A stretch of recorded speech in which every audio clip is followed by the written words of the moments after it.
I would do a garden tour the last week in June.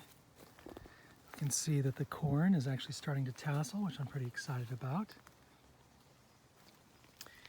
This corn is a lesson learned. It looks like it's starting to poke out from through the squash, but yeah, that kabocha, it really kind of absorbed it.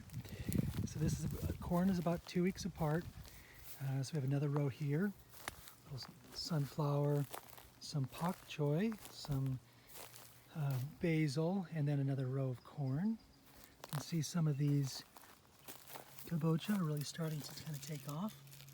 They're kind of large here. This is one of my first hugel mounds with a little vermiculture kind of entry point into the hugel mound. Can you see there? So I'm excited about all this. The barrage is definitely taken over. We can see the bees. Absolutely love the barrage. And got the strawberries going. Recently remulched these. Here's another barrage, which is even larger. That is, again, just covered in bees. During the daytime when it's sunny, there's just dozens and dozens of bees on it. Some of the patty pan that actually I just picked that one today. I'll go around to see some other patty pan. There's a zucchini. That one's ready to be picked. I'll get that for breakfast tomorrow. I thought that I had planted 3 zucchinis. I actually ended up planting 2 zucchinis and another kabocha. So this one has been taking over. I didn't intend for there to be a kabocha there, but Bob Ross says just happy accidents. We have our cucumbers, and also again another row of corn. So there's ultimately about 8 rows. 3 of them are 50 feet long. We have a cucumber. Now here we can kind of see this guy he's ready for harvest. I'll pick him in the morning, but he's getting plump, like a little fat sausage. And we have the peas. So some of these are already, again, plumped up and ready to eat. Some of these are going to be, can wait a little bit longer. We have a fig, we have a plum, we have 3 apples down there. Here I've got to actually stake this up, but this is one of the cherry tomatoes. So we can kind of see that there's already some cherries forming, which I'm excited about. Again, that needs to get staked up. More barrage, I'm kind of obsessed. More pickles. This is more of a pickling cucumber. Again, this needs to be picked as well. There's another one down there. I've got a blueberry, which I need to find a better home for. It's still inside of a container. I just placed it there for now. The raspberries are doing good, except for these ones here. I'd actually transplanted these from another patch because I like consolidation, because I'm weird like that. But they're not doing too well, but they'll do well next year. I'm letting them kind of probably clip them back this year and let them reform next year. Lots of raspberries.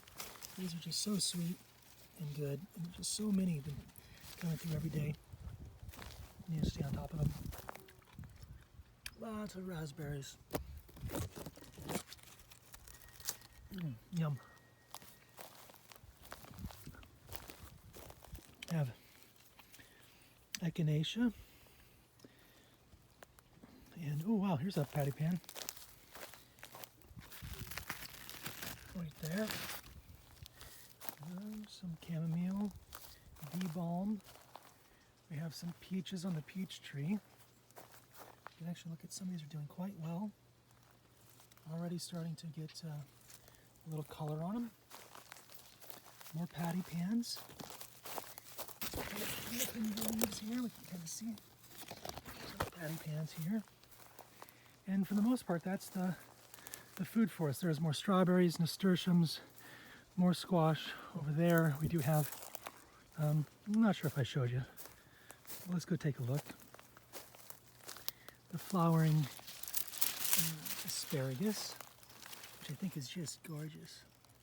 So I thought I'd let it just kind of bolt and flower. And oh, here we go, the first of the year. This is my first Echinacea. Look at that. Oh, that's exciting. It's the first one of the year. I have some mints, and this is Margot. Say hello, Margot. And I'm training this to just kind of run up her leg here. So I'm gonna put that little stick there for try and train this up. Should probably not do this while I'm trying to film the camera, but there we go. Curl around there, Margot. There we go. I just thought that'd be funny if it's completely covered in pumpkin sin, kabocha squash. All right, so that's kind of the main area.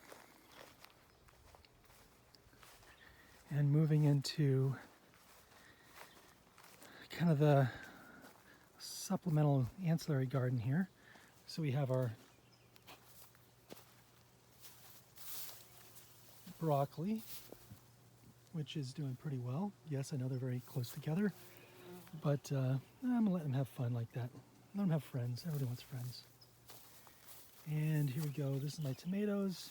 I've got some Better Boys and some these all up here are Cherokee Purples, and then I have a couple cherry tomatoes. There's our cherries on several of these now, as you can kind of see right there. I'm excited for those to get ripe. And then we have our bell peppers. These are Lunchbox and Cupid. And then we have some new summer squash, some yellow crookneck, a couple more tomatoes just where I could place them. The blackberries, these are seedless, thornless blackberries, are starting to get ripe. And then more. Oh wow! Here's some more zucchinis. These ones are ready. That's ready to pick. And so all zucchinis here. I think I have a total of 9 zucchinis. We have our char. We have more basil, which kind of didn't do so well, so I'm glad I have the other one. We've got the more broccoli, more pak choi, purple cabbage, regular cabbage. These are all cauliflowers. I wonder when we're going to get our first little head. Not yet, but it's coming one day soon. These are all of the kohlrabi. Really like them as kind of like a snack. Yes. Look at them bulbs. And then we have our fennel. Yes. Excited about that. Although actually, I gotta be honest, I don't like to take a taste of black licorice. Black licorice drives me nuts. It's like just disgusting. But if I cook these down well enough, they taste quite good. So we have our beets. We have some dill, which I need for one of my favorite recipes, which is the garbanzo recipe. A couple carrots. These are not doing happy. I'm about to do some more with that. And lettuce and cilantro, which I'm going to pick because it's bolting, and some chives.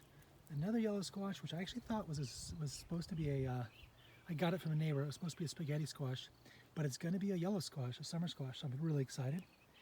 And celery, and so the garden, of course, the main garden, the garden that we have normally every year, is resting. Oh, here's some asparagus. There's a few asparagus stalks still on it, and tons of strawberries. These are all June bearing, so these guys are going to town right now. So I was saying, this is all of that back there.